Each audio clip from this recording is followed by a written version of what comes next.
Hey everyone, good evening, good evening, good evening, good evening, good evening to all of you. ठीक है. So in the last class, if you're able to recollect, we discussed types of price elasticity of demand. 5 types थे. It was perfectly elastic, perfectly inelastic, relatively inelastic, and last unitary elastic. और उसके बाद हम लोगों ने एक summary भी लिख लिया था इन सब चीजों का. ठीक है. अब before I move on to the next concept, आगे के कॉन्सेप्ट डिस्कस करने से पहले मैं कुछ एमसीक्यूज जो है वो आपसे डिस्कस करना चाहता हूं. There are some MCQs which I would like to discuss with you. जो कॉन्सेप्ट हमने अब तक किए हैं उस कॉन्सेप्ट्स के ऊपर के कुछ एमसीक्यूज हम कर लेते हैं, जिससे एक ग्रिप आ जाए और एक क्यूमुलेटिव रिवीजन भी हो जाए कि सर क्या क्या पढ़ा था हमने लास्ट क्लास तक. ठीक है. तो एज आई सेड, ये पीडीएफ मैं ग्रुप में बाद में भेजूंगा आपके टेलीग्राम ग्रुप पे. ये अभी इमीडिएट अपलोड नहीं होगा. द रीजन बीइंग, इसमें बहुत सारे ऐसे एमसीक्यूज है जो मैं चाहता हूं कि सारे एमसीक्यूज में टिक करके आपको एक रेफरेंस के लिए दे दूं. And there are some MCQs which are not relevant for your particular attempt, तो वो मैं यहां से ओमिट करके वो बाद में पीडीएफ डाल दूंगा. डोंट वरी, फिलहाल के लिए आप क्वेश्चंस जो है वो यहां से चेक कर सकते हो, चलेगा. ठीक है. पहले मैं आता हूं क्वेश्चन नंबर 31 पे. ठीक है. Question number 31 on your screen please. The price of hot dogs increases by 22% and the quantity of hot dogs demanded falls by 25%. Price बढ़ा 22% से, प्राइस बढ़ा 22% से और डिमांड घटा 25% से. मतलब ये हॉट डॉग सेलर ने प्राइस 22% से बढ़ाया और वो प्राइस बढ़ाने की वजह से लोगों का डिमांड 25% से गिरा. सर क्या आपको एक चीज दिख रही है यहां पे? बोलो क्या?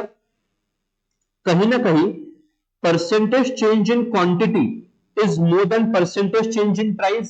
25% is more than 22%.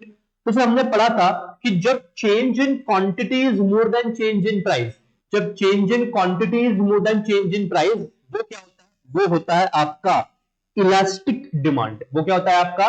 Elastic demand. ठीक है.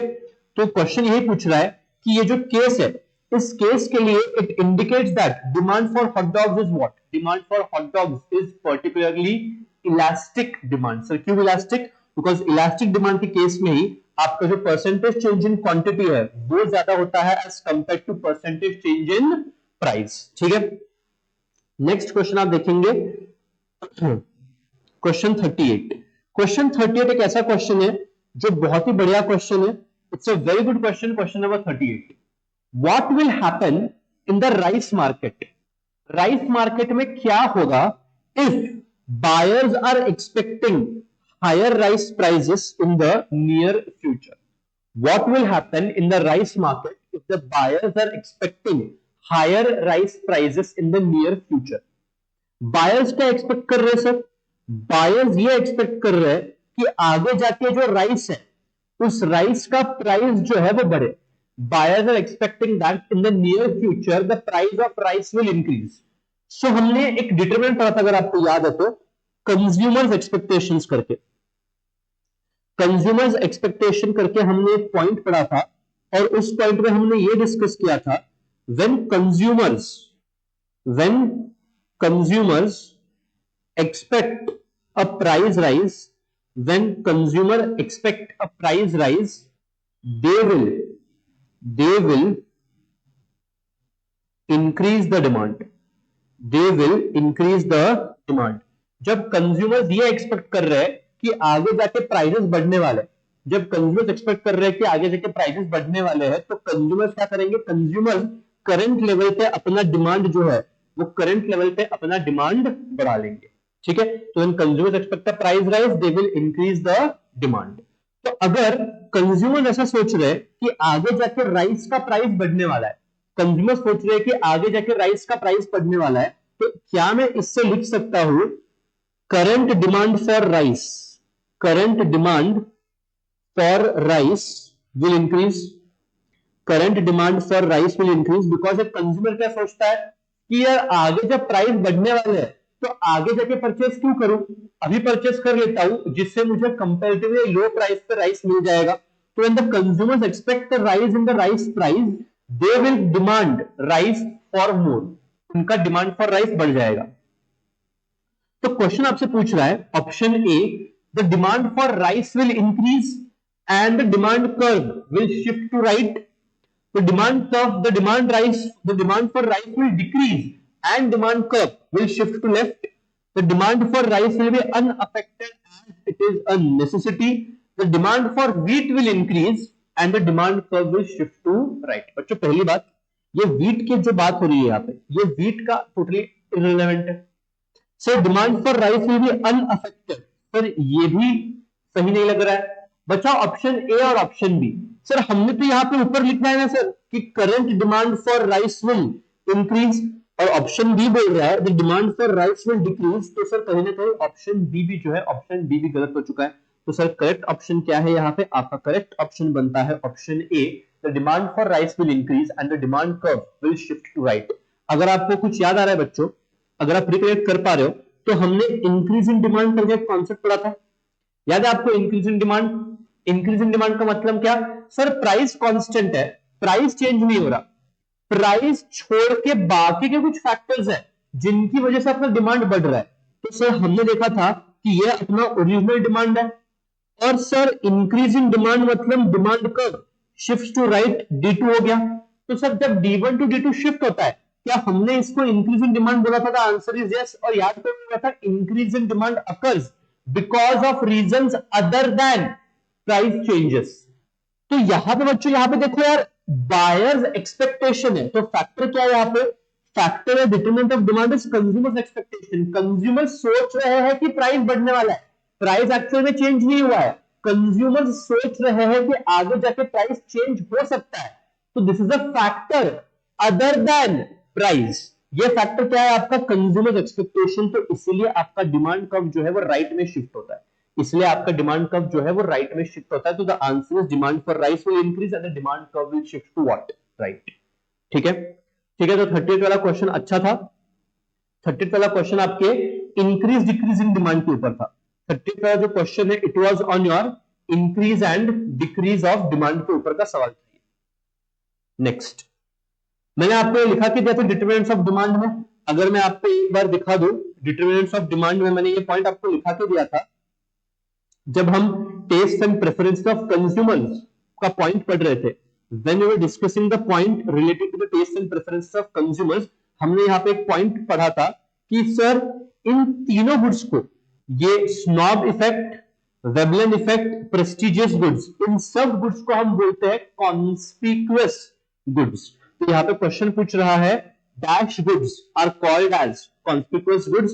भाई साहब आपके प्रेस्टीज, स्नॉब, वेबलन सभी गुड्स को कौन सा गुड्स बोलते हैं? कॉन्स्पिक्यूअस गुड्स बोलते हैं. कॉन्स्पिक्यूअस गुड्स मतलब goods which are demanded, goods which are demanded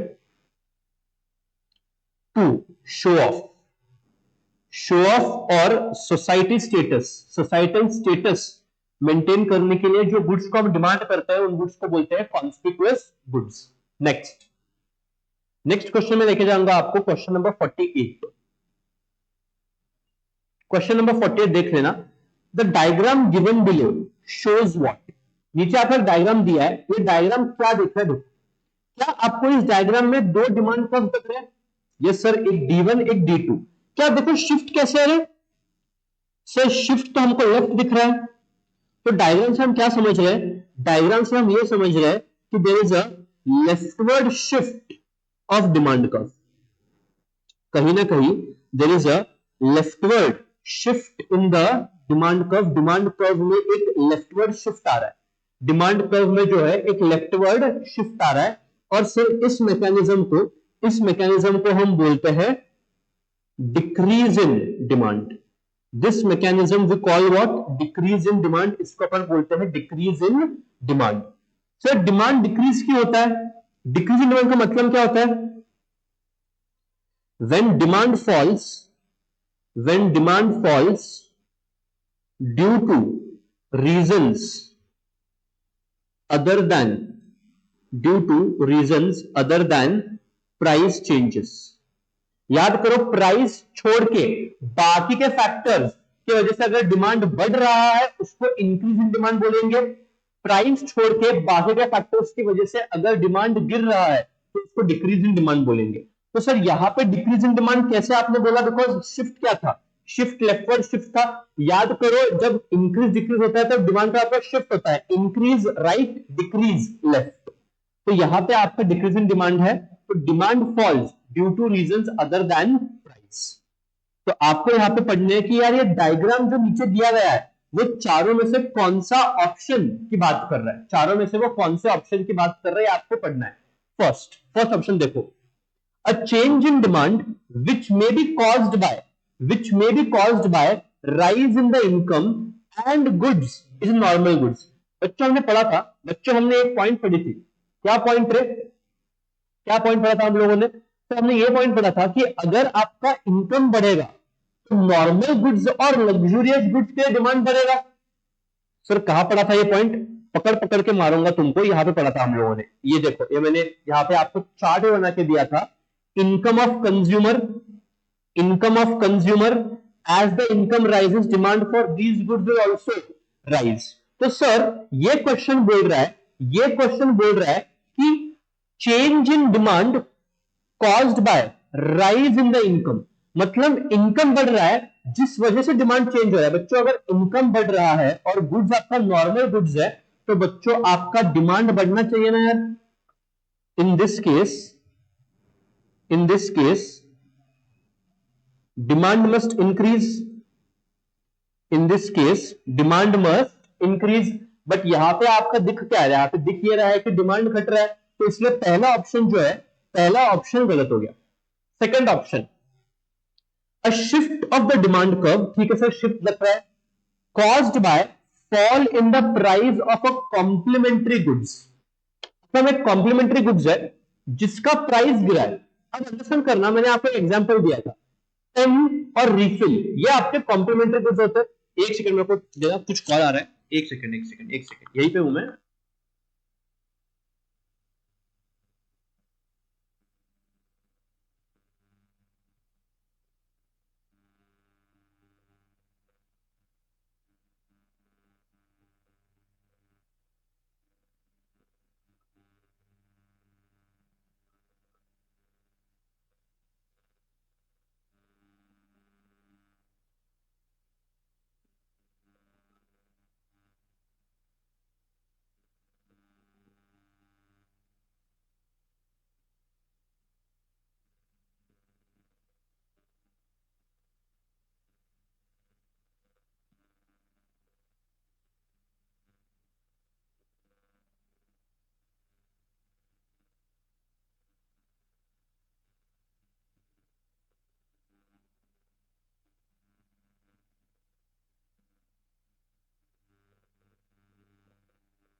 sorry for the trouble.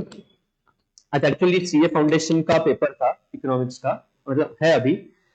तो बच्चों पूछ रहे थे सर लास्ट में टेस्ट वगैरह कुछ दूं क्या, तो उसके लिए, बाकी कुछ नहीं। ठीक है, तो हम डिस्कस ये कर रहे थे कि a shift of the demand curve caused by fall in the price of complementary goods. हाँ सर, देखो सर इतना बराबर है कि शिफ्ट हो रहा है, शिफ्ट तो दिख रहा है। जब शिफ्ट मतलब क्या, एक से दूसरा, तो शिफ्ट हो रहा है। बट शिफ्ट का रीजन क्या बोला उन्होंने, caused by fall in the price of complementary goods. Sir understand करना, एक पेन है, एक रिफिल है। हमने पढ़ा था इसका एग्जांपल कि अगर रिफिल का प्राइस बढ़ गया तो रिफिल का डिमांड गिर जाएगा।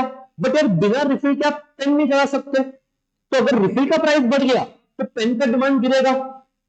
और हमने अभी इसका उल्टा हम पकड़ते हैं सर, पेन और रिफिल, रिफिल का प्राइस गिर गया, जब रिफिल का प्राइस गिरेगा रिफिल का डिमांड बढ़ेगा। यार रिफिल और पेन साथ में यूज होते हैं, तो अगर रिफिल का डिमांड बढ़ रहा है तो पेन का भी डिमांड बढ़ेगा कि नहीं। यस सर, पेन का भी डिमांड बढ़ेगा। तो सर यहां पे ये लोग बोल रहे हैं a shift of demand curve caused by fall in the price of complementary goods. Students, when the complementary goods का प्राइस जब गिरता है तब दूसरे गुड्स का डिमांड बढ़ता है। तो ऑप्शन बी जो है, ऑप्शन बी जब होगा उससे भी क्या होगा, ऑप्शन बी से भी the demand should actually increase, option B में भी the demand should actually increase. तो option B is also what, increase in demand. तो इसलिए भाई साहब ऑप्शन बी भी जो है, ऑप्शन बी भी अपना गलत है। बचा ऑप्शन सी और डी। ऑप्शन सी पढ़ते हैं, a change in demand which is caused by rise in the income and the goods is an inferior goods. बच्चों याद करो, मैं आपको फिर से लेके जाता हूं, मैंने बोला था इंफीरियर गुड्स के लिए as income increases demand will decrease, for inferior goods as income increases demand will decrease. तो बच्चों देखो ना, यहाँ पे देखो ना, ये क्वेश्चन क्या पूछ रहा है, ये क्वेश्चन बोल रहा है, सॉरी ये क्वेश्चन बोल रहा है आपको कि a change in demand caused by rise in the income, when income rises, yes, the demand for inferior goods will decrease. So in this case demand decreases, in this case demand decreases। और अपने को भी वही चाहिए था कि demand घटे, तो बच्चों यहाँ पे आपका डिमांड घट रहा है, और बिकॉज यहाँ पे डिमांड घट रहा है, ये आपका ऑप्शन जो है option C is the correct option. क्या आपको ये क्लियर है? Is this clear to you? अगर ये क्लियर है तो मैं अब आपको लेके जाऊंगा एक नए कॉन्सेप्ट पे, will go to a new concept. तो ये एमसीक्यूज चलते रहेंगे अपने, बट एक चीज, one thing which I want from all of you is, देखो यार सिंपल सी चीज है, सुन लेना प्लीज। कॉन्सेप्ट्स, आपका जो सिलेबस है वो सिलेबस बहुत ज्यादा वास्ट है, तो बहुत सारे कॉन्सेप्ट्स आते हैं, तो ऐसा नेचुरल है कि यार आपको एक कॉन्सेप्ट याद नहीं आ रहा है या फिर आपको रेफर करके उसका आंसर देना पड़ रहा है, it's completely okay. But believe me, जितना हम लोग पढ़ रहे हैं यहाँ पे, जितने आपके रिविजन होंगे, जितने एमसीक्यू सॉल्व होंगे, कॉन्सेप्ट आपको एग्जाम के डे पे बराबर से याद आएंगे। तो डोंट फील डीमोटिवेटेड कि यार सर इतने एमसीक्यूज मुझे ये नहीं आ रहा था, मैं कुछ, मैं इसका ऑप्शन डी सोच रहा था, ऑप्शन सी कैसे आ गया। तो it's completely okay, it's a professional examination, question थोड़े डिफिकल्ट होने के चांसेस रहेंगे, तो उसी के लिए हम लोग यहाँ पे प्रिपरेशन कर रहे हैं। और मैं ऐसे नहीं कर रहा हूं कि मैं क्वेश्चन पढ़ रहा हूं और आई बोल रहा हाँ चलो बच्चों इसका आंसर ये है, नहीं, we are going into the exact understanding कि यार रीजन क्या है उसका, रीजन क्या है इसका आंसर का, और जो आंसर्स गलत है उनके रीजंस भी क्या है वो भी हम यहाँ पे कवर कर रहे हैं। तो प्लीज आप एक चीज इंश्योर करना कि stay with us till the last, and believe me आपका अटेम्प्ट जो जून 2026 का है या दिसंबर 2026 का है वो इतना बढ़िया होगा कि आपको इकोनॉमिक्स में आराम से 80 प्लस आने के चांसेस है। इकोनॉमिक्स में आराम से अपना टारगेट कितना है, 80 प्लस आने के चांसेस है। ठीक है, चलो लेट्स गो। मैंने इसे economics, I mean economics and management. चलो यस, न्यू कॉन्सेप्ट जाते हैं अपन अभी। न्यू कॉन्सेप्ट है आपका, अगर आपने देखा रहेगा तो ये प्राइस इलास्टिसिटी के टाइप्स हो चुके हैं। हमने क्या किया है, हमने अब तक क्या क्या किया है, हमने स्टार्टिंग से एक बार रिवाइज करा था कि हमने सर क्या क्या पढ़ा है। हमने स्टार्टिंग में पढ़ा कि सर डिमांड कौन से फैक्टर्स पे डिपेंड करता है। उसके बाद हमने पढ़ा कि सर लॉ ऑफ डिमांड ये क्या बला होती है, लॉ ऑफ डिमांड ये क्या होता है, ये हमने पढ़ा। लॉ ऑफ डिमांड हमने यहाँ पे पढ़ा अच्छे से, एकदम फर्स्ट क्लास तरीके से लॉ ऑफ डिमांड पढ़ा। फिर सर मार्केट डिमांड क्या होता है, market demand is the horizontal summation of individual demand, ये भी हमने पढ़ लिया, ये आपके दिसंबर 2025 के क्वेश्चन पेपर में भी आ गया था। फिर उसके बाद हम लोगों ने क्या पढ़ा, फिर उसके बाद हम लोगों ने पढ़ा कि सर ये लॉ ऑफ डिमांड में क्या क्या अजम्पशंस है। फिर हमने पढ़ा सर लॉ ऑफ डिमांड होता क्यों है, सर लॉ ऑफ डिमांड के एक्सेप्शंस क्या क्या है वो भी हमने यहाँ पे पढ़ लिए, और फिर हमने पढ़ा था इंक्रीज डिक्रीज एक्सपेंशन कॉन्ट्रैक्शन और इंक्रीज डिक्रीज, ये पे यहाँ पे हमने पढ़ लिया। और उसके बाद हमने जंप मारा to the concept of elasticity, उसमें हमने पढ़ा कि भाई साहब प्राइस इलास्टिसिटी का मतलब क्या होता है, और ये एक बार प्राइस इलास्टिसिटी होने के बाद मैंने आपको बोला बाकी के कॉन्सेप्ट्स में आगे जाके पढ़ाऊंगा। और फिर हम गए types of price elasticity of demand, ये मैंने टेक्स्ट बुक से नहीं पढ़ाया है, मैंने मेरे नोट से पढ़ाया था लिख लिख के, बिकॉज कॉन्सेप्ट थोड़ा ऐसा ही था। तो अब हम आगे जाएंगे और अब हम डिस्कस करेंगे total outlay method of calculating elasticity, total outlay method of calculating elasticity. ठीक है, अब सुन लेना ये क्या होता है। पहले कुछ बेसिक टर्म्स अंडरस्टैंड करते हैं, टोटल एक्सपेंडिचर और टोटल रेवेन्यू। देखिए एक सिंपल चीज है, अगर मैं किराना वाला है और तुम कस्टमर है, तुम मेरे पास आते और मेरे पास आके तुम्हें रिमोट लेके जाते, जैसे ये पिचकू का पैकेट है, केचप है, केचप, मैं किराना वाला है, ये केचप है, तुम आते मेरे पास, मैं तुमको केचप बेचता हूं, ठीक है। अब जब तुम मुझे पेमेंट करोगे, तुम्हारे लिए एक्सपेंडिचर होगा, बट यार जितना तुम पे करोगे उतना मेरा रेवेन्यू होगा ना, जितना तुम पे करोगे उतना ही मेरा रेवेन्यू होगा। तो प्लीज अंडरस्टैंड, अगर कस्टमर के लिए कुछ चीज एक्सपेंडिचर है तो सेलर के लिए वो रेवेन्यू होगा। तो इसलिए expenditure is for consumer and revenue is for producer और seller. One person expense is another person revenue. एक बंदे का खर्चा दूसरे बंदे की कमाई होती है। तो टोटल एक्सपेंडिचर का मतलब क्या, आप कितना खर्च कर रहे हो, टोटल रेवेन्यू मतलब क्या, आप जिसको पे कर रहे हो उसका इनकम कितना है। तो समझना, टोटल एक्सपेंडिचर और टोटल रेवेन्यू ये सेम ही होंगे, टोटल एक्सपेंडिचर टोटल रेवेन्यू हमेशा क्या होंगे, सेम ही होंगे। अंडरस्टैंड कर लेना प्लीज। देखो आप हेडिंग दे सकते हो, please give the heading.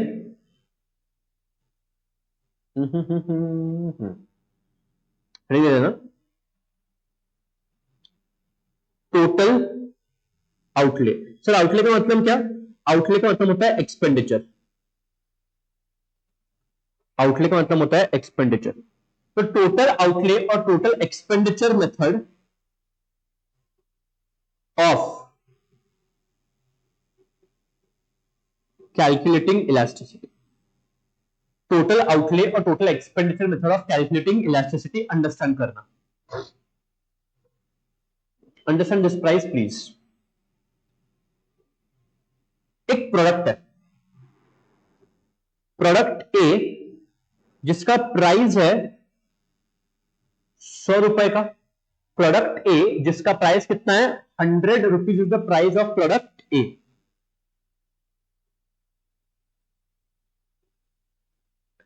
Quantity purchased is 60 units, quantity purchased is 60 units, price 100 रुपए का, क्वांटिटी हमने कितना परचेज किया 60। अब ये 100 रुपीज पर यूनिट रहेगा कि नहीं, करेक्ट।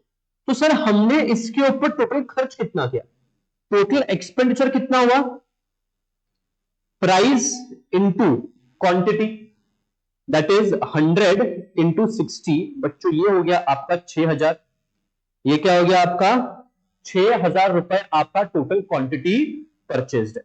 तो सिंपल शब्दों में टोटल एक्सपेंडिचर, अब एक बंदे का एक्सपेंडिचर दूसरे बंदे का रेवेन्यू होगा, तो टोटल एक्सपेंडिचर या टोटल रेवेन्यू का फॉर्मूला क्या है, price into quantity, P into Q, इससे आपको टोटल एक्सपेंडिचर मिलेगा। यही पॉइंट यहाँ पे लिखा है, टोटल रेवेन्यू और total expenditure is price into quantity sold, is price into quantity sold. क्या ये पॉइंट क्लियर है, क्या ये पॉइंट क्लियर है क्या, द आंसर इज यस, ये पॉइंट क्लियर है। चलो बेस्ट, देखो यहाँ पे अब सर इसमें हमको समझना क्या है, total outlay method of calculating elasticity. Sir हमको ये समझना क्या है सर इसमें, what we have to understand in this particular product, particular concept I don't understand. देख एक चीज तो सिंपल है कि यहां पे अपने कैलकुलेट क्या करना है, यहां पे अपने कैलकुलेट करना है इलास्टिसिटी, ठीक है सर। कैसे कैलकुलेट करना है वो मैं आपको पढ़ाता हूं। देखो सबसे पहले मैं आपको एक एग्जांपल के द्वारा समझाऊंगा, आप भी लिखेंगे तो बेहतर होगा। एग्जांपल 1, प्राइस क्वांटिटी, जब प्राइस 100 रुपीज है, quantity is 60 units. When the price is 100 rupees, quantity is how much? 60 units. Sir, जब ये प्राइस 150 रुपए हो गया, जब ये प्राइस 150 रुपए हो गया, डिमांड आपका गिरेगा. यस सर, डिमांड गिरेगा डिमांड के हिसाब से. तो डिमांड हो गया बच्चों, डिमांड लेट से आपका हो गया 45 यूनिट्स का. डिमांड कितना हुआ आपका? डिमांड हुआ आपका 45 यूनिट्स का. अब मैं आपको पूछ रहा हूं, ये चीटिंग मत करना, चीटिंग मत करना, चीटिंग मत करना. मैं आपको पूछ रहा हूं कि सर, जब प्राइस 100 से 150 हुआ और डिमांड 60 से 45 हुआ, यहां पे क्या आप मुझे इलास्टिसिटी बता सकते हो? क्या है? नंबर नहीं चाहिए मुझे. I don't want you guys to use calculator even for calculating a single part. मुझे बस आप इतना बता दो, मुझे बस आप इतना बता दो, नंबर नहीं चाहिए मेरे को इलास्टिसिटी का. आई डोंट वांट कि इलास्टिसिटी 1.2 है, 1.6 है या क्या है, मुझे नंबर नहीं चाहिए. मुझे बस बता दो what is type of elasticity. मुझे क्या बताओ? मुझे बस बताओ what is type of elasticity. Just answer this question. What is the type of elasticity? ये इलास्टिसिटी का कौन सा टाइप है, ये आप मुझे बताएंगे इमीडिएटली. सोचो सोचो सोचो सोचो. कैलकुलेशन नहीं करने का, कुछ भी, एक भी कैलकुलेशन नहीं करना है. Percentage change in price, percentage change in quantity, nothing. हाँ, बस आप एक कर सकते हो, एक कर सकते हो कैलकुलेशन. आप ना प्राइस इंटू क्वांटिटी कर सकते हो. आप प्राइस इंटू क्वांटिटी कर सकते हो जरूर. ये छोड़ के अब प्राइस इंटू क्वांटिटी, ये क्या होता है? ये टोटल रेवेन्यू होता है, टोटल एक्सपेंडिचर होता है. तो आपके हाथ में बस ये करना है, बस टोटल एक्सपेंडिचर. बिकॉज देखो, कंसेप्ट का नाम क्या है? कंसेप्ट का नाम ही यही कि total expenditure method to calculate elasticity. तो टोटल एक्सपेंडिचर के बेसिस के ऊपर आप मुझे बताएंगे क्या ये इलास्टिक है या इन इलास्टिक है, ये आप मुझे बताएंगे प्लीज. सोचो, थिंक.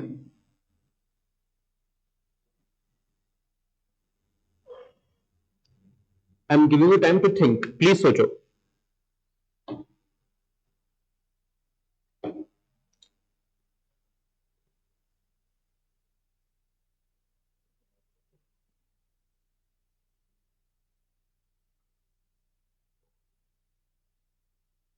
सोच लिया? बोलो क्या है. ठीक है सर, देखो सुनो, यहां पे आपका जो एक्सपेंडिचर है वो 6000 का हो जाएगा, और यहां पे 150 इंटू 45, 6750. यहां पे आपका एक्सपेंडिचर कितना है? 6000. यहां पे खर्चा कितना है? 6750. सर, हम क्या नोट कर सकते हैं? What do you note? What do you note? Sir, पहला point, the total expenditure, the total expenditure increases, the total expenditure increases with an increase in price. The total expenditure increases with an increase in price. जैसे आपका price बढ़ा, क्या आपका total expenditure भी बढ़ा? The answer is yes. Second point, even though shopkeeper even though shopkeeper has increased the price, but his total revenue is increasing. यार, price बढ़ाने पे भी उसका सेल कैसे बढ़ रहा है? प्राइस ने बढ़ाया, इसके बावजूद उसका टोटल रेवेन्यू है, टोटल सेल्स उसका बढ़ रहा है. तो even the shopkeeper has increase the price, but his total revenue is what? But his total revenue is increasing. Sir, ऐसा हुआ क्यों? Third point, this is because this is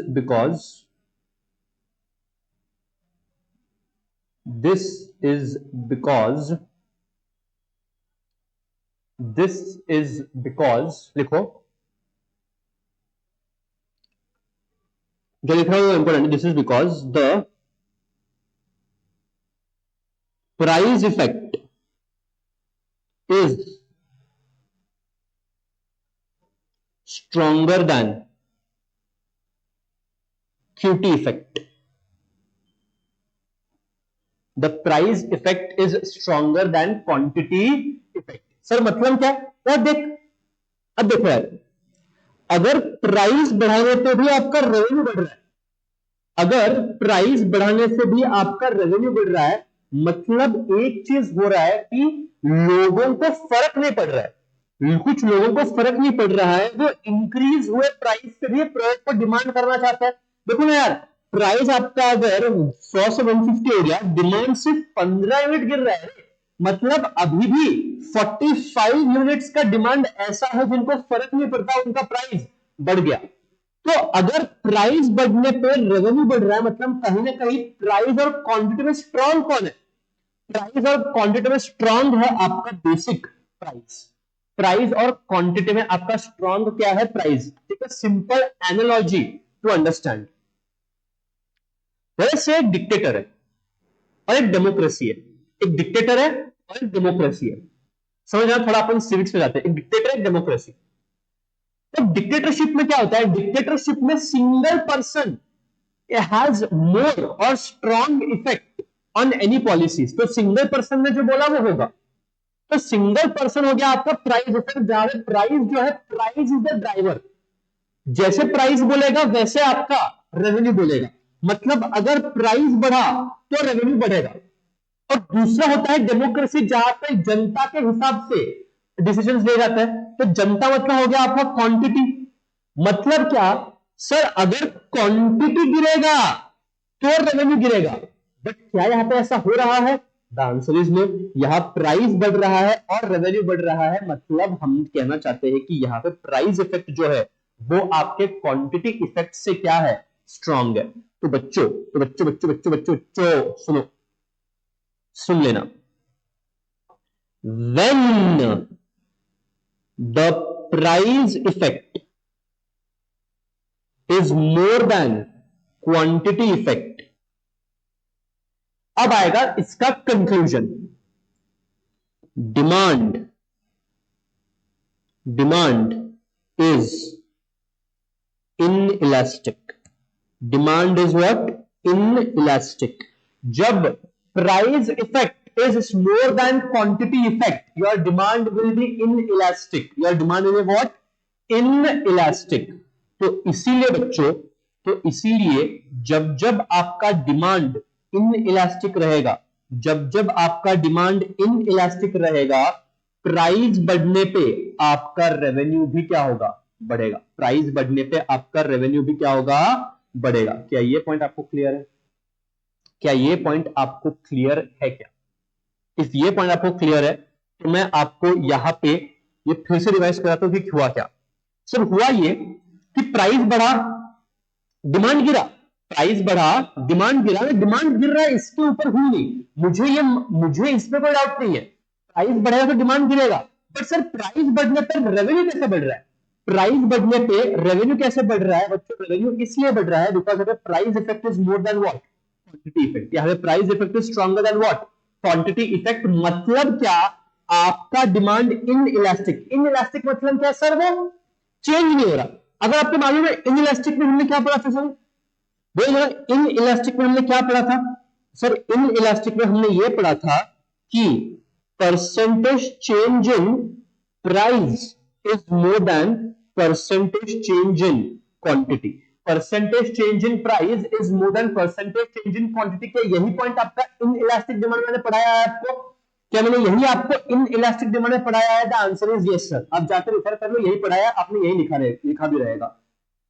sir price कितने percent से चेंज हुआ? आप बोलो 100 से 150 price आपका चेंज हुआ 50% से, और क्वांटिटी 60 से 45 हो गया। तो अगर मैं कैलकुलेट करूं 45 माइनस 60 डिवाइड बाय ओरिजिनल 60, तो आ गया 25, ये आ गया 25। मतलब सर क्वांटिटी कितने से गिरा, 25% से, प्राइस बढ़ा 50% से, क्वांटिटी गिरा 25% से, प्राइस बढ़ा 50% से, क्वांटिटी गिरा 25% से, मतलब change in price is more then change in quantity. और बच्चों इसी को हमने इन इलास्टिक डिमांड पढ़ा था। प्रूफ कर दूं क्या? प्रूफ करता हो यार, तुम भी क्या याद रखोगे। देखो यहाँ पे in elastic demand when percentage change in price is more than percentage change in quantity it is inelastic demand। क्या अब आप मेरी बात से एग्री करते हो? क्या अब आप मेरी बात से एग्री करते हो कि भाई साहब जब जब प्राइस इफेक्ट स्ट्रांग रहेगा क्वांटिटी इफेक्ट से, तो आपका डिमांड क्या होगा? इन इलास्टिक होगा। सर एक और एग्जांपल इसके ऊपर का ये देखो क्या, ये एक और example, price quantity and price into quantity, price quantity and what, price into quantity. Understand. Price 100, quantity 60 units, revenue 6000। Sir price कम हो गया, ठीक है रे। सर प्राइस आपका हो गया कितना? 50 रुपए हो गया। अगर प्राइस गिरा तो क्या डिमांड बढ़ेगा? The answer is yes sir, बिल्कुल बिल्कुल बिल्कुल डिमांड बढ़ेगा। ठीक है, डिमांड बढ़ेगा। कितना हुआ? 60 से 70 यूनिट्स हो गया। सर रेवेन्यू कितना है आपका? 17 टू 50, रेवेन्यू क्या आपका 3500 है। The answer is yes sir, revenue अपना 3500 है। सर हम क्या देख रहे हैं? हम ये देख रहे हैं कि प्राइस गिरे और उसके साथ साथ रेवेन्यू भी क्या हो गया? गिर गया। मतलब जैसे आपका प्राइस मूव हो रहा है, सर रेवेन्यू भी वैसे ही मूव हो रहा है। Hitler dictator, price sale price जैसे मूव होगा वैसे वैसे आपका रेवेन्यू भी क्या होगा? मूव होगा। सर ऊपर हमने क्या देखा? ऊपर हमने देखा कि सर प्राइस बढ़ा और रेवेन्यू बढ़ा, और नीचे प्राइस गिरा और रेवेन्यू गिरा। मतलब क्या मैं बोलूं in this example also,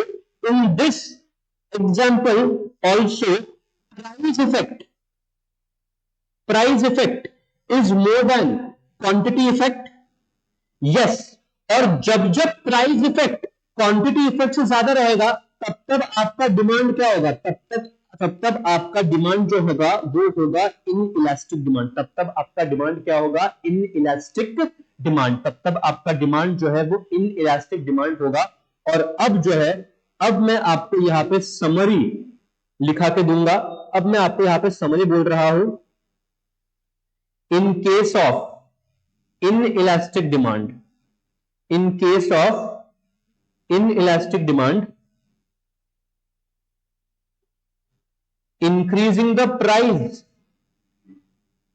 will increase total revenue, will increase total revenue or expenditure. Second, decreasing the price will decrease total revenue or expense, will decrease total revenue or expense। क्या आपको ये point clear है? क्या आपको ये point clear है? अगर ये आपको पॉइंट क्लियर है तो फटाफट से वीडियो को लाइक करो, चैनल को सब्सक्राइब करो, और जितना हो सके उतने लोगों से शेयर करना ताकि ये बेनिफिट बाकी बच्चे भी उठा सके। ठीक है, डन। चलो जरा बुक से आके पढ़ते हैं, जरा बुक से पढ़ते हैं। देखो यहां पे सबसे पहले इन इलास्टिक डिमांड, जहां पे value of elasticity is less than 1, हमने पढ़ा था सर, इन इलास्टिक डिमांड में value of elasticity is less than 1, a change in price results in a smaller change in quantity demanded। या मैं इसको बोल सकता हूं when percentage change in price is more than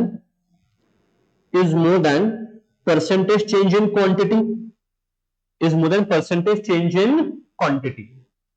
तो देखो total revenue rises if the price increases, तो TR बढ़ेगा अगर प्राइस इंक्रीज हुआ तो, अगर प्राइस डिक्रीज हुआ तो आपका ये रेवेन्यू क्या हो जाएगा? गिर जाएगा। आपका ये रेवेन्यू जो है वो यहाँ पे गिर जाएगा। ये beautiful example, same example with numbers different, आप ये पढ़ सकते हो। आप जरूर पॉइंट ये जो है ये पॉइंट आप पढ़ सकते हो। अगर आपको ये पॉइंट पे अभी ग्रिप नहीं आ रहा है, डोंट वरी, मैंने फिर से नीचे लिख के दिया है, मैंने फिर से नीचे लिख के दिया है, ये रहा आपका इन इलास्टिक डिमांड। फिर से क्या लिखा है मैंने यहां पे, price effect is stronger than what, quantity effect. Price effect is stronger than quantity effect. Revenue increases when price increases. क्या मैंने यही लिख के दिया आपको? बिल्कुल sir. When the price increases revenue will increase, when the price increases revenue will also increase। तो अब देखो यहां पे उसका एग्जांपल है यहां पे नीचे, और revenue decreases when the price decreases। अगर प्राइस डिक्रीज हो गया तो आपका रेवेन्यू भी क्या हो जाएगा, डिक्रीज हो जाएगा। मैं ये एग्जांपल्स फिर से इसलिए डिस्कस नहीं कर रहा हूं बिकॉज मैंने ऑलरेडी एग्जांपल आपको दे चुका हूं। आप आपके पेस के हिसाब से आप सेल्फ स्टडी करोगे तो आप ये एग्जांपल्स देख लेना, आपको ऑटोमेटिकली लिंक जो है वो बैठ जाएगा। क्या ये पॉइंट क्लियर है आपका? तो सर आपको समझा क्या कि हम इलास्टिक है कि इन इलास्टिक है, इसका डिसीजन कर रहे हैं on the basis of total outlay और टोटल एक्सपेंडिचर और टोटल रेवेन्यू। तो टोटल रेवेन्यू कितना है वो बढ़ रहा है कि घट रहा है, टोटल रेवेन्यू बढ़ रहा है कि घट रहा है, उसके बेसिस के ऊपर हम डिसाइड कर रहे हैं कि क्या ये डिमांड इलास्टिक है या इन इलास्टिक है। तो उसमें हमने क्या देखा, अगर प्राइस बढ़ा रेवेन्यू बढ़ा, डिमांड इन इलास्टिक। प्राइस गिरने पर रेवेन्यू गिरा, डिमांड इन इलास्टिक। ये पॉइंट क्लियर है? मतलब क्या सर यहाँ पे आपका price effect is more than quantity effect? The answer is yes. This point is clear to you. मैं आपको नेक्स्ट लेके जाऊंगा, ये हो गया। तो ये पूरा डिस्कशन जो है, अब मैं इसका हेडिंग दूंगा, ये जो पहला डिस्कशन था ये था for in elastic demand, for in elastic demand. आज का लेक्चर जैसे कंप्लीट हो जाएगा, टेलीग्राम चैनल में, सॉरी यूट्यूब के डिस्क्रिप्शन बॉक्स में टेलीग्राम चैनल का लिंक रहेगा, उसमें ये पूरे नोट्स आपको मिलेंगे। डे 1 से लेके जब जो मैंने लिखा है वो आपको मिलेगा। आप लगा तो इसका प्रिंट जो है वो मार दो या फिर पीडीएफ के लिए रख दो। अगर आपको बस दिखाऊं कि हमने कितना लिखा है, this is what I believe कि टेक्स्ट बुक से पढ़ाना, टेक्स्ट बुक से रटवाने से ज्यादा जो मैं यहां पे लिखता हूं ना, और जब आप वो स्क्रीन के ऊपर देखते हो कि यार हाँ मास्टर ये लिख रहा है, तो तब तक वो आपके दिमाग में ज्यादा जाता है। हमने कितने एग्जांपल्स लिए, कितना कंटेंट लिखा है, कितने न्यूमेरिकल सॉल्व किया है हम लोगों ने। ठीक है, ग्राफ्स भी मैंने जहां रेलेवेंट बनाया, अलग अलग कलर यूज करके बनाया ताकि आपको बोर ना हो। ठीक है, तो ये पूरा पीडीएफ जो है, ये पूरा पीडीएफ जहां तक मैंने लिखा है अब तक, वो ग्रुप पे मैं अवेलेबल करके दूंगा। ग्रुप पे छोड़ो, यूट्यूब के डिस्क्रिप्शन में ही मैं अवेलेबल करके दूंगा। यूट्यूब के डिस्क्रिप्शन में ही ये जो ये है वो अवेलेबल किया जाएगा, तो आप वो वहां से डाउनलोड कर लेना। ठीक है,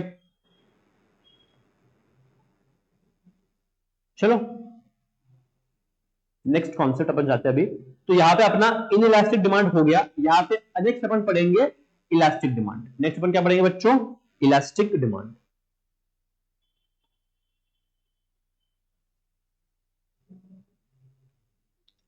elastic demand next is what? Elastic demand. देख लेना सर, देख लेना। Example 1, price quantity, price into quantity.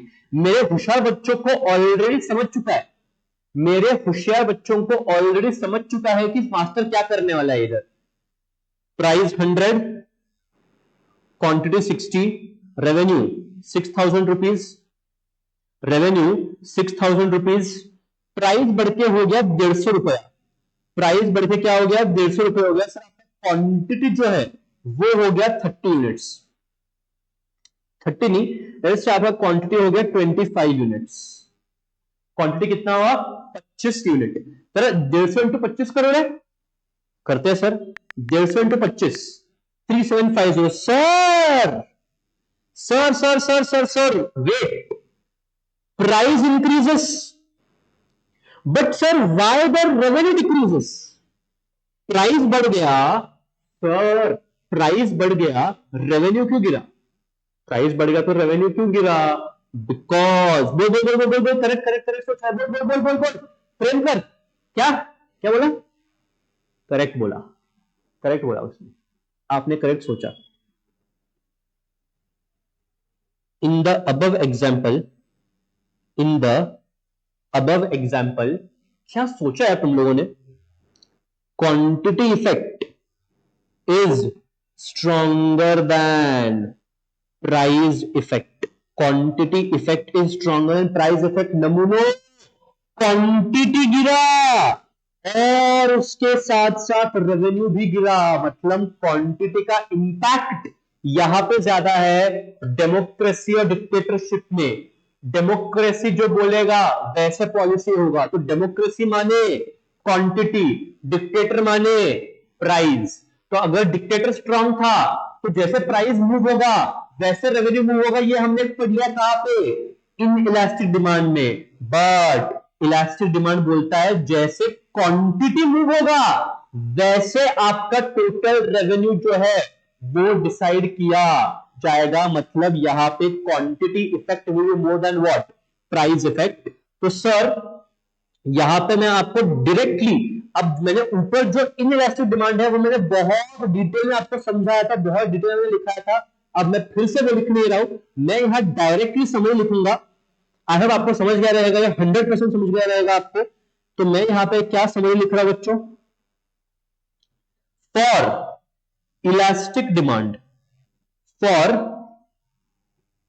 Elastic demand, when price increases, when price increases, total revenue will decrease, total revenue will decrease। और एक सेकंड, चार्जर नहीं है, आप next point आप लिखो, when the price decreases total revenue will increase। आपको लिखो, मैं तब तक चार्जर लेके आता हूं, ठीक है? Excuse me please.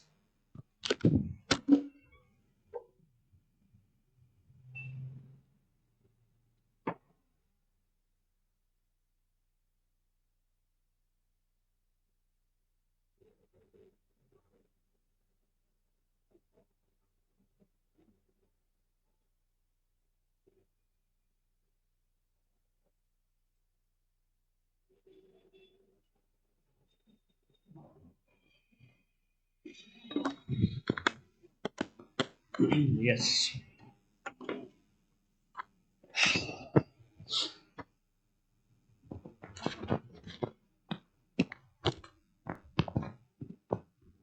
सेकंड आ जाएगा स्क्रीन आपके इसके सामने। डन, चलो ठीक है, लेट्स गो। आपने लिखा नेक्स्ट पॉइंट,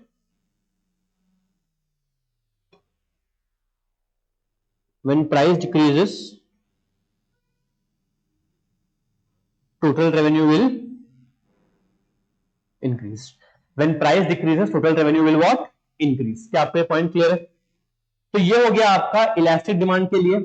और अब मैं आपको लेके जाऊंगा नोट्स में, दो बार पढ़ाऊंगा मैं ये फिर से आपको। देखो यहाँ पे elastic demand, sir elastic demand का मतलब क्या? Percentage change in quantity is more than percentage change in price, मतलब quantity effect is more than price effect. देखो यहाँ पे a small change in price leads to a larger change in the quantity demanded. मतलब क्या मैं लिख सकता हूं, क्या मैं लिख सकता हूं? when percentage change in quantity is more than percentage change in price। तो सर जब इलास्टिक डिमांड है और आपने प्राइस इंक्रीज किया रेवेन्यू गिरेगा, आपने प्राइस डिक्रीज किया रेवेन्यू बढ़ेगा। ये पॉइंट क्लियर है? सेम यहां पे आपका एग्जांपल है, आप पढ़ सकते हो। दोबारा मैं आपको पढ़ाऊंगा ये यहां पे, दोबारा मैं आपको पढ़ाऊंगा यहां पे इलास्टिक डिमांड में। देखो quantity effect is stronger than price effect. Revenue increases when price decreases, revenue decreases when price increases. Again आप ये एग्जांपल रेफर कर सकते हो, चलेगा, सेम एग्जांपल्स है आपका। यहां पे टोटल आउटले मेथड और इलास्टिक इन इलास्टिक क्लियर हो गया है। प्लीज ये मरते दम तक मत भूलना, मरते दम तक मत भूलना बिकॉज अगर आपको आगे जाके धंधा करना है तो ये आपके लिए इंपॉर्टेंट है। ये जीके मैंने लिखा है यहाँ पे, this is just for general knowledge, this is just for general knowledge कि सर एक बिजनेस को प्राइस इलास्टिसिटी के बारे में क्यों केयर करना चाहिए। Because it helps in pricing strategy. अब अगर मेरा प्रोडक्ट का डिमांड इन इलास्टिक है, माई डिमांड मेरा मेरे को मालूम है shopkeeper, I know the demand for my product is inelastic, तो as a shopkeeper I can increase the price rate. मैं अगर शॉपकीपर हूं, मैं मेरा प्राइस बढ़ाऊंगा। सर क्यों बढ़ाओगे सर प्राइस? अरे यार मेरे को मालूम है मैं शॉपकीपर है, मेरा डिमांड इन इलास्टिक है, और इन इलास्टिक डिमांड के केस में अगर प्राइस बढ़ाऊंगा तो रेवेन्यू बढ़ेगा। तो if the demand is in elastic, raising prices can boost your revenue. That is what happens in case of alcoholic liquor, cigarettes, tobacco. अगर तू तेरे सेलर अगर मैं दारू बेचता है, अगर मैं प्राइस बढ़ा भी दिया तो भी मेरा रेवेन्यू बढ़ेगा हमेशा। क्यों? बिकॉज लोगों को फर्क नहीं पड़ता, because they are habitual to the product. तो price effect is more than quantity effect. But वही अगर मेरा डिमांड इलास्टिक है, अगर मैं शॉपकीपर हूं और मेरे प्रोडक्ट का डिमांड अगर इलास्टिक है, तो प्राइस में बढ़ाऊंगा नहीं, कम करूंगा।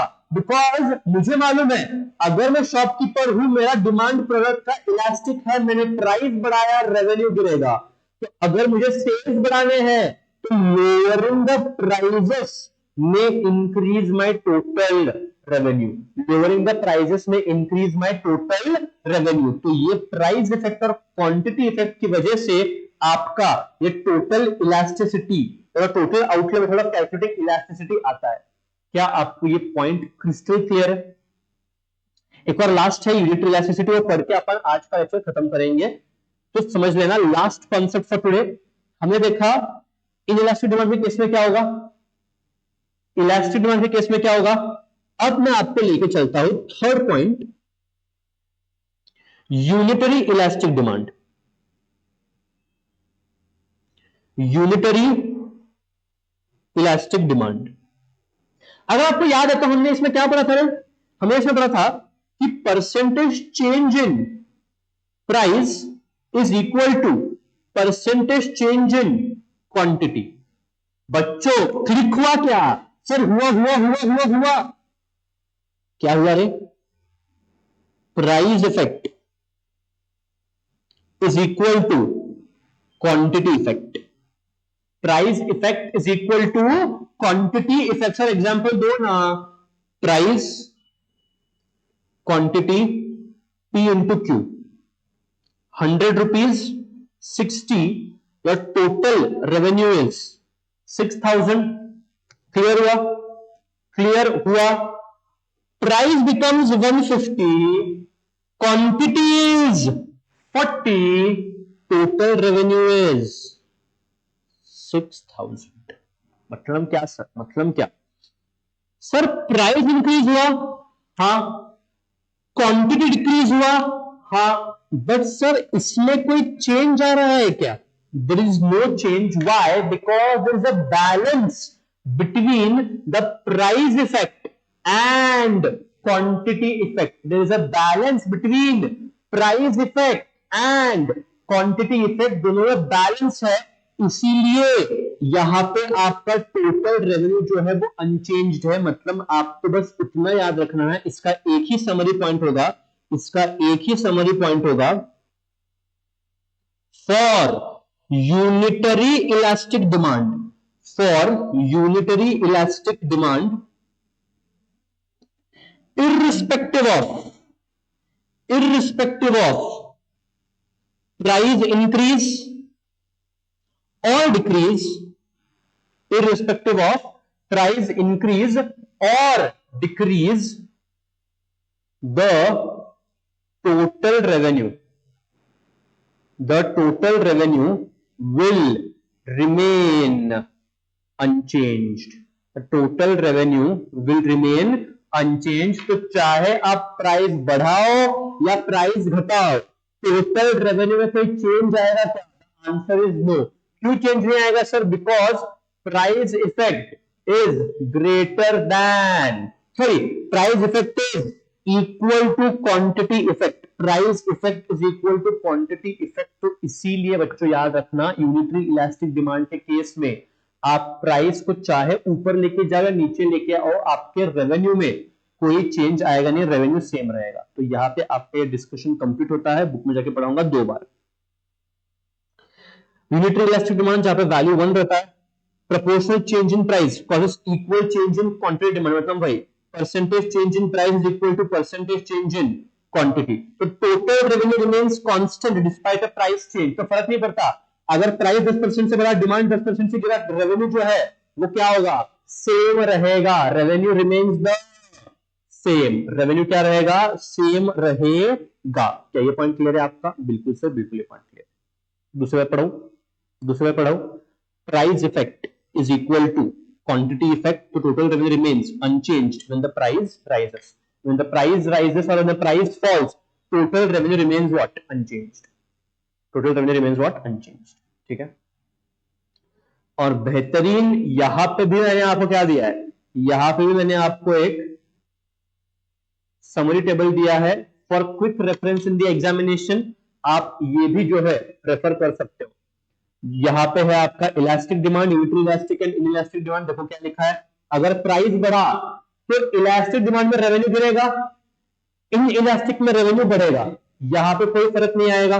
प्राइस डिक्रीज हुआ, इलास्टिक में रेवेन्यू बढ़ेगा, इन इलास्टिक में रेवेन्यू घटेगा, यहां पे कोई फर्क आएगा नहीं। क्या ये पॉइंट क्लियर है? क्या ये पॉइंट क्लियर है आपका? डन। तो आज के लेक्चर में क्या किया, कुछ एमसीक्यूज देखे हम लोगों ने, और we did a wonderful concept, total outlay method of calculating elasticity। Expenditure या रेवेन्यू देख के आप इलास्टिसिटी कैसे जज कर सकते हो। बट सर इसका एक ड्रॉबैक है। क्या ड्रॉबैक है? आप सिर्फ ना ये बोल सकते हो कि डिमांड इलास्टिक है, इन इलास्टिक है कि यूनिटरी इलास्टिक है। आप इस मेथड से ना वैल्यू निकाल नहीं सकते, आप एग्जैक्ट न्यूमेरिकल वैल्यू निकाल नहीं सकते बच्चों। इसलिए अगर आपको याद है, मैंने बोला था जब मैंने फर्स्ट एग्जांपल दिया, कौन सा, ये वाला, तो मैंने आपको 4-5 बार हैमर करके पॉइंट बोला था, 4-5 बार हैमर करके बोला कि कैलकुलेटर पे मत निकालो, मुझे इसके बेसिस के ऊपर बोलो, बिकॉज अगर कैलकुलेटर लेंगे तो फिर ये मेथड काम करेगा नहीं। तो इस मेथड के अकॉर्डिंगली आप इलास्टिसिटी का फिगर कैलकुलेट नहीं कर सकते, आप सिर्फ ये बोल सकते हो कि क्या इसका डिमांड इलास्टिक है, इन इलास्टिक है या यूनिटरी इलास्टिक है। क्या ये पॉइंट क्लियर है? ठीक है, चलो listen very carefully. Today is 24 Jain, 24 Jain आज का डेट है। तो आज के दिन ये आपका लेक्चर आपको मिल जाएगा, ठीक है, it will be available on the YouTube also. Understand very carefully. 25th Jain is Sunday, 26th Jain is Republic Day. 26th Jan is Republic Day. So both of these days there will be a holiday. ठीक है, एक छुट्टी आएगा इनमें। और please सुन लेना, 27th जनवरी को आपका लेक्चर होगा। 27th January there will be a regular lecture, but 28, 29, 30, 31 you again have a holiday.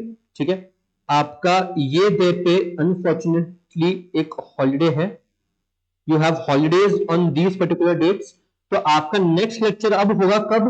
Next lecture आपका होगा अभी 27 जैन को, that is on I think Tuesday regular lecture on 27th Jain, and फिर आपका लेक्चर जो है 1st Feb से रिज्यूम किया जाएगा। ये आप प्लीज नोट कर लेना, this will be posted by way of a video and on the Telegram channel also. Sir reason क्या है इन दिनों की छुट्टी का? Because there is a class trip which is organised by the academy, तो उसके लिए ये 4 दिन जो है वो ये 4 दिन आपका छुट्टी रहेगा। अब I want all of you guys to use this 4 days to properly revise the concepts. जो कॉन्सेप्ट मैंने आप तक रिवाइज किए हैं मॉड्यूल आपके सामने, इसलिए मैंने बोला कि मैं आज उसका पीडीएफ अपलोड कर देता हूं आपके टेलीग्राम चैनल पे। जितना हुआ है वो प्लीज आप एक बार क्या करेंगे, वो एक बार जरूर आप पढ़ लेंगे आपके बेटर अंडरस्टैंडिंग के लिए, ठीक है। With this I'll take a leave and I'll see you on 27th January, that is Tuesday. Timings आपको मालूम है, it is 4:30. Thank you very much and I'll see you in the next lecture.